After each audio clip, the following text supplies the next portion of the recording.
আল্লাহর নবী জানিয়ে দেন, মানুষদের মধ্যে সর্বোত্তম মানুষ হলো সেই ব্যক্তি যে মানুষের মধ্য থেকে পর উপকারী মানুষ হয়। আল্লাহর রাসূল সাল্লাল্লাহু আলাইহি ওয়াসাল্লাম যে নামাজ পড়ে তাকে সর্বোত্তম ব্যক্তি বলেন নাই, যে রোজা রাখে তাকে সর্বোত্তম ব্যক্তি বলেন নাই। আল্লাহর রাসূল বলতেছেন, যে মানুষটা মানব সেবী হবে সেই মানুষটা হবে আল্লাহ তাআলার কাছে উত্তম মানুষ, উত্তম ব্যক্তি। যে মানুষটা পরোপকারী হবে এই মানুষটা আল্লাহ তাআলার কাছে বড় দামি মানুষ হবে। তাআউন একে অপরকে সাহায্য সহযোগিতা করা। প্রতিটি মানুষের এটা জীবনের উদ্দেশ্য হতে হবে যে আমার দ্বারা মানুষের উপকার হবে, আমার দ্বারা মানব সেবা হবে, আমি এক ভাই অপর ভাইকে কল্যাণ পৌঁছাবো। এটা আমাদের প্রত্যেক মানুষের জীবনের একটা উদ্দেশ্য হতে হবে যে আমি পর উপকারী মানুষ হব, আমি মানুষের সেবা করব, আমার দ্বারা মানুষ যাতে উপকার পায়, আমার দ্বারা মানুষ যাতে কল্যাণ পৌঁছায়। আল্লামা ইবনুল কাইয়্যুম জাওজি রাহমাতুল্লাহি আলাইহি বলেন, যে লোক দুনিয়ার মধ্য থেকে পর উপকারের সিফতটা পেয়ে গেছে সে যেন দুনিয়ার মধ্য থেকে আল্লাহ তাআলার রহমতের খাজানা পেয়ে গেছে। সুবহানাল্লাহ। যে লোক দুনিয়ার মধ্য থেকে পর উপকারের সিফাত পেয়েছে, যে গুণটা তার মধ্যে আছে, সে যেন দুনিয়ার মধ্য থেকে আল্লাহ তাআলার রহমতের খাজানা পেয়ে গেছে। আল্লাহ রাসূল সাল্লাল্লাহু আলাইহি ওয়াসাল্লাম বলেন, আহাব্বুন নাসি ইলাল্লাহ আনফাউহুম লিন-নাস, যে আল্লাহ তাআলার কাছে ওই ব্যক্তি সবচাইতে পছন্দের, ওই ব্যক্তি সবচাইতে ভালো যে ব্যক্তি একে অপরকে পর উপকার করে, ভালো কাজে সাহায্য সহযোগিতা করে, নেকির কাজে সহযোগিতা করে। এবং আবু হুরায়রা রাদিয়াল্লাহু তাআলা আনহু থেকে বর্ণিত আছে, তিনি বলেন, রাসূল সাল্লাল্লাহু আলাইহি ওয়াসাল্লাম বলেন, খায়রুন নাস আনফাউহুম লিন-নাস, মানুষদের মধ্যে সর্বোত্তম মানুষ তো ওই ব্যক্তি যে মানুষটা একে অপরকে সাহায্য সহযোগিতা করে, নেকির কাজে মানুষদেরকে উৎসাহ দান করে, আল্লাহ তাআলার কাজে, আল্লাহর ভয়, বীরত্ব এবং কি তাকওয়ার কাজে মানুষদেরকে উপকার পৌঁছাবে। পৃথিবীর মধ্যে শ্রেষ্ঠ ব্যক্তি রাসূল সাল্লাল্লাহু আলাইহি ওয়াসাল্লাম।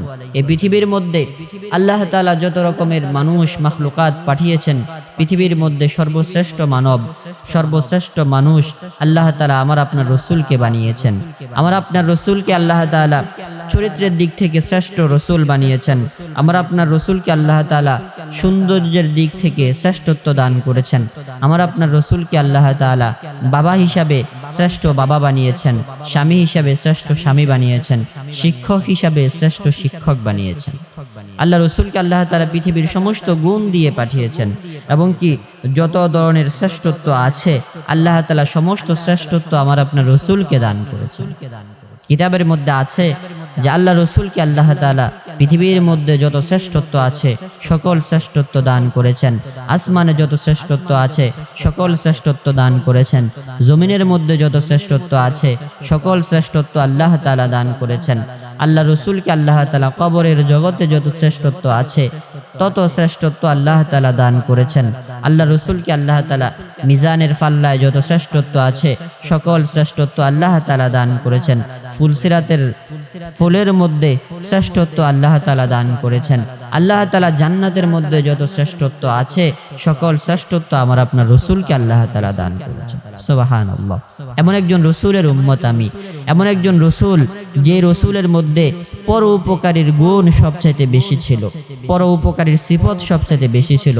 বুখারীর বর্ণনায় আম্মা জান খাদিজাতুল কুবরা রাদিয়াল্লাহু তাআলা আনহা থেকে বিস্তারিত ঘটনা যে আল্লাহ তাআলা রাসূল সাল্লাল্লাহু আলাইহি ওয়াসাল্লামের কাছে যখন প্রথম ওহী পাঠানো হয় তখন রাসূল সাল্লাল্লাহু আলাইহি ওয়াসাল্লামের অবস্থা কি ছিল।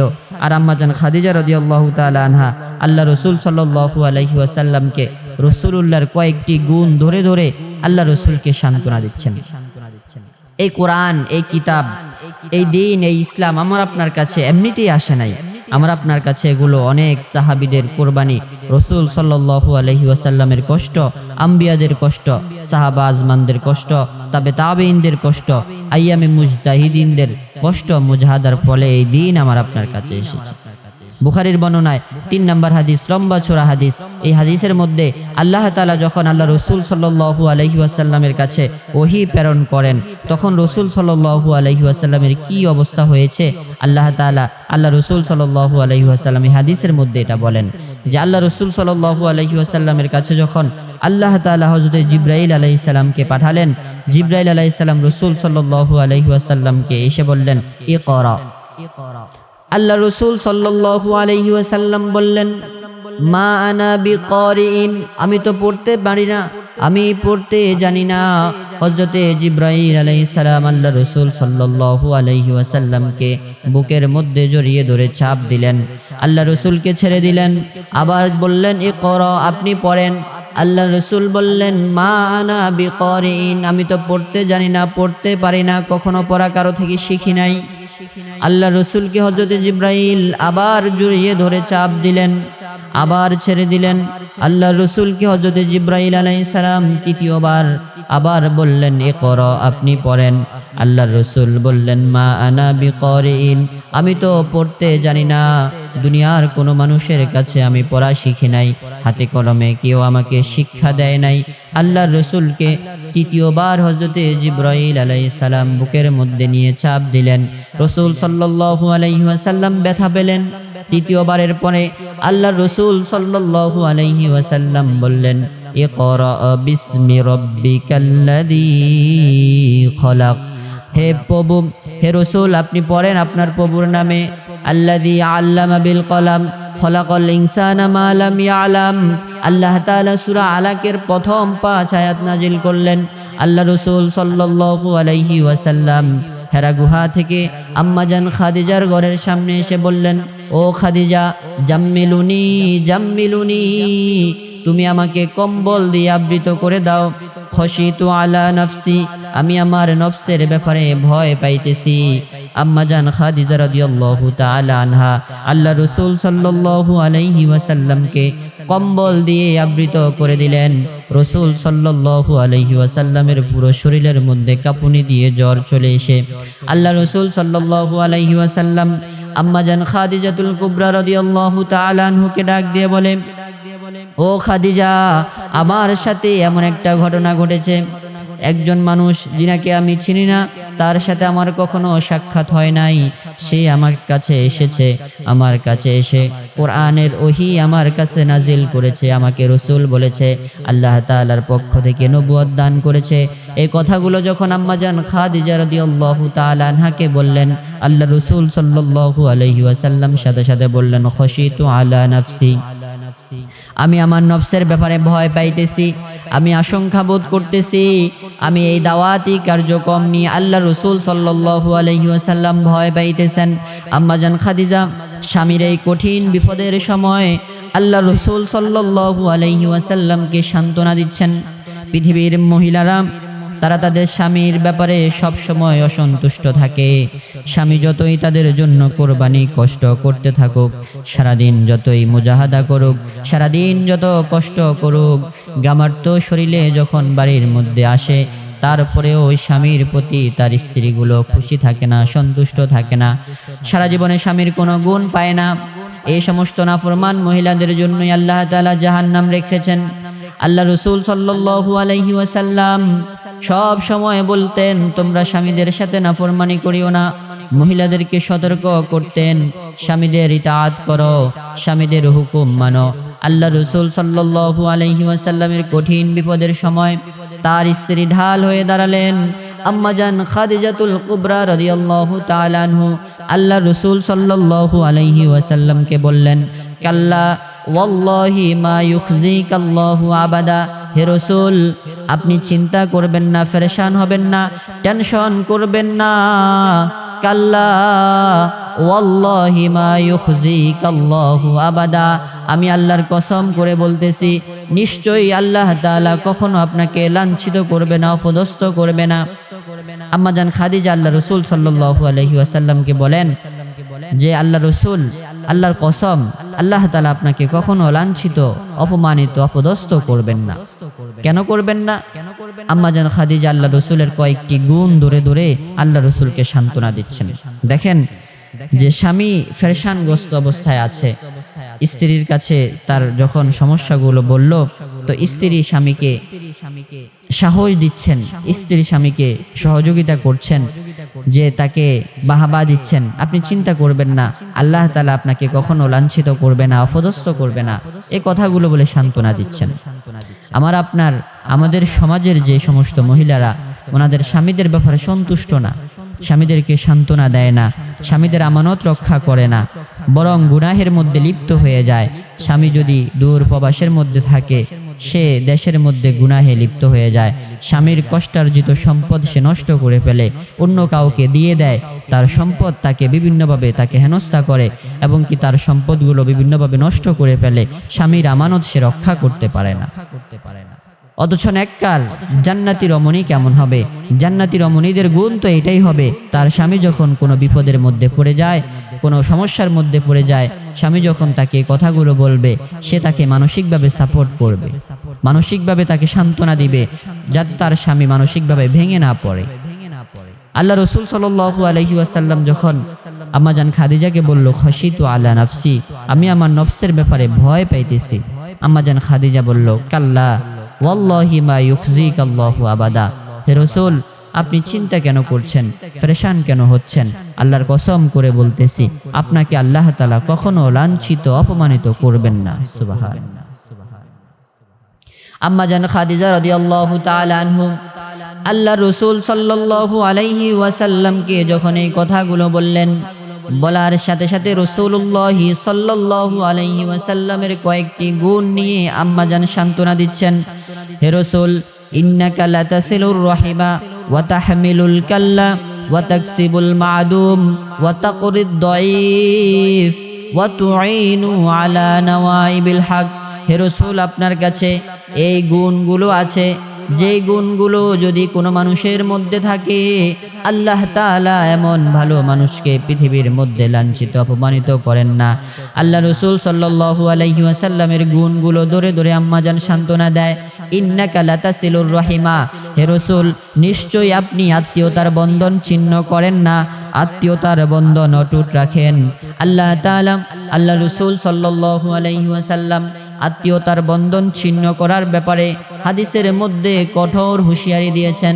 যারা আত্মীয়তার বন্ধনকে ছিন্ন করে, আল্লাহ রাসূল বলেন তাদের সাথে আল্লাহ তাআলার জান্নাতের কোনো সম্পর্ক নাই। আত্মীয়তার বন্ধন ছিন্ন করেছ তো সেটা তো জাহান্নামীদের সিফত। এই আত্মীয়তা বন্ধন ছিন্ন করার কারণেই আপনাকে জাহান্নামের মধ্যে নিক্ষিপ্ত হতে হবে। এজন্য আল্লাহ রাসূল সাল্লাল্লাহু আলাইহি ওয়াসাল্লাম বলেন, কোনো মানুষ যদি এটা চায় যে তার রিজিক বেড়ে যাক, কোনো মানুষ যদি এটা চায় তার হায়াত বেড়ে যাক, আল্লাহ তাআলার কাছে তার রিজিকের এবং হায়াতের বরকত চায়, সে যেন ফালিয়াসিল রহিমাহু, সে যেন আত্মীয়তার বন্ধন ঠিক রাখে, আত্মীয়তার সম্পর্ক যাতে অটুট এবং অবিচল রাখে। আল্লাহ রাসূল সাল্লাল্লাহু আলাইহি ওয়াসাল্লাম আত্মীয়তার ব্যাপারে, আত্মীয়দের সাথে সম্পর্ক রাখার ব্যাপারে হাদিসের মধ্যে অনেক কথা বলেছেন এবং রাসূল সাল্লাল্লাহু আলাইহি ওয়াসাল্লাম বলেন, প্রতিবেশী আত্মীয় স্বজনদের হকের ব্যাপারে আমাকে এতবার বলা হয়েছে, কেমন যেন আমার মনে হয়েছে না জানি মিরাসের সম্পত্তির ভাগ আত্মীয়তার জন্য লিখে দেওয়া হয়, না জানি মিরাসের সম্পত্তির হক, মিরাসের মধ্যে আত্মীয়তার সম্পদের হক না জানি লিখে দেওয়া হয়। এমনভাবে আত্মীয়তার ব্যাপারে আল্লাহ রাসূলকে সতর্ক করা হয়েছে। এজন্য আমাদের সমাজের মধ্যে অনেক মানুষরা এমন আছে যারা আত্মীয়তার সম্পর্ক ঠিক রাখে না। বোনের সম্পদ মেরে দেয় ভাই, এতিমের সম্পদ মেরে দেয়, মিসকিন অসহায় মানুষের সম্পদ আত্মসাৎ করে। সমাজের মধ্যে এমন মানুষ আছে না নাই? এরকম মানুষ অনেক আছে আমাদের সমাজের মধ্যে।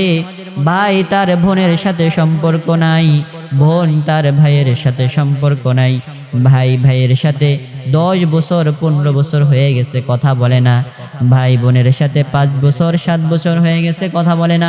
আরে নাফরমান এমন আছে যে তার বাবার সাথে কথা কয় না, মায়ের সাথে কথা বলে না, বন্ধুর সাথে সম্পর্ক ভালো কিন্তু ভাইয়ের সাথে সম্পর্ক নাই, বাবার সাথে সম্পর্ক নাই, মায়ের সাথে সম্পর্ক নাই।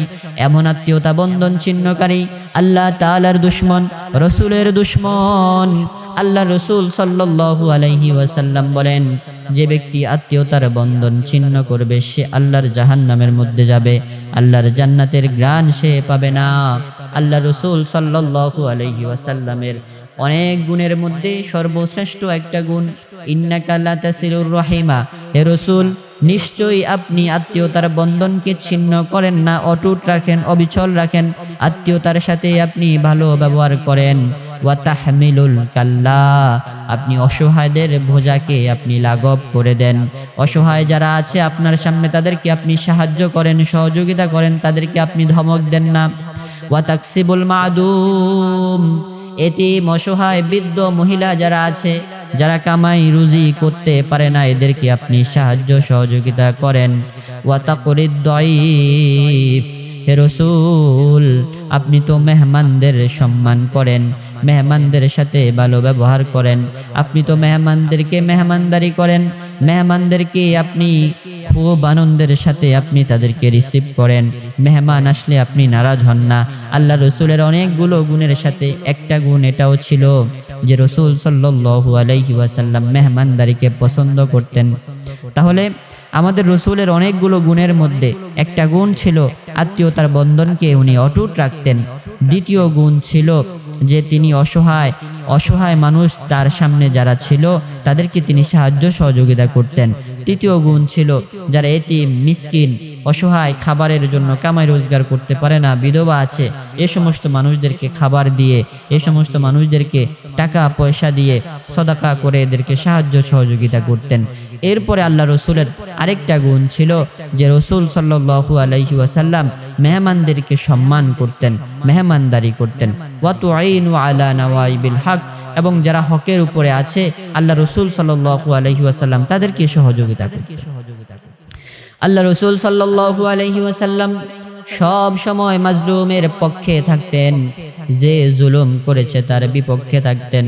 জুলুম যে করে তার সাথে রাসূলুল্লাহর কোনো সম্পর্ক নাই। মাজলুমের ব্যাপারে আল্লাহ রসুল বলেন, তোমরা মাজলুমের দোয়া থেকে আল্লাহ তাআলার কাছে পানা চাও, কেননা মাজলুম যদি তোমার জন্য বদদোয়া করে, মাজলুমের দোয়া আর আল্লাহ তাআলার মাঝে কোনো পর্দা থাকে না। এজন্য তোমরা কারো উপর জুলুম করিও না, মাজলুমদের বদদোয়া থেকে তুমি নিজেকে হেফাজত করো। আল্লাহ রাসূল সাল্লাল্লাহু আলাইহি ওয়াসাল্লাম হকের উপরে যারা থাকতো, ন্যায়ের উপরে যারা থাকতো, ইনসাফের উপর যারা থাকতো, সব সময় রাসূলুল্লাহ সাল্লাল্লাহু আলাইহি ওয়াসাল্লাম তাদের সাথে থাকতেন, তাদেরকে সাহায্য সহযোগিতা করতেন। এজন্য পরোপকার নিয়ে আমরা আলোচনা করেছিলাম, তাআউন, একে অপরকে সাহায্য সহযোগিতা করা, একে অপরকে সাহায্য সহযোগিতা করা। এই গুণের মধ্যে সর্বশ্রেষ্ঠ মাখলুক হলো আমার আপনার রসুল, আর আমার আপনার রসুলের মধ্যে তাআউন এর গুণ সব চাইতে বেশি পাওয়া যায়। আল্লাহ রসুল সাল্লাল্লাহু আলাইহি ওয়াসাল্লামের মধ্যে একে অপরকে সহযোগিতা করার গুণ সব চাইতে বেশি পাওয়া যায়। এবং রসুল সাল্লাল্লাহু আলাইহি ওয়াসাল্লামের এই যে গুণগুলো নিয়ে আম্মা জান আল্লাহ রসুলকে সান্ত্বনা দিল। এভাবে রসুল সাল্লাল্লাহু আলাইহি ওয়াসাল্লামের জিন্দেগিতে মানুষকে উপকার করার অনেক বর্ণনা হাদিসের মধ্যে আল্লাহ রসুল আমাদেরকে জানিয়ে দিয়েছেন।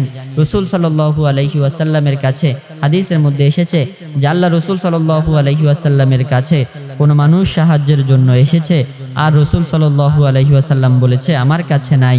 এটা রসুল কখনো বলেন নাই যে রসুল সাল্লাল্লাহু আলাইহি ওয়াসাল্লামের কাছে সাহায্যের জন্য এসেছে, সহযোগিতার জন্য এসেছে, দান সদাকার জন্য এসেছে, আর আল্লাহ রসুল বলেছেন আমার কাছে নাই।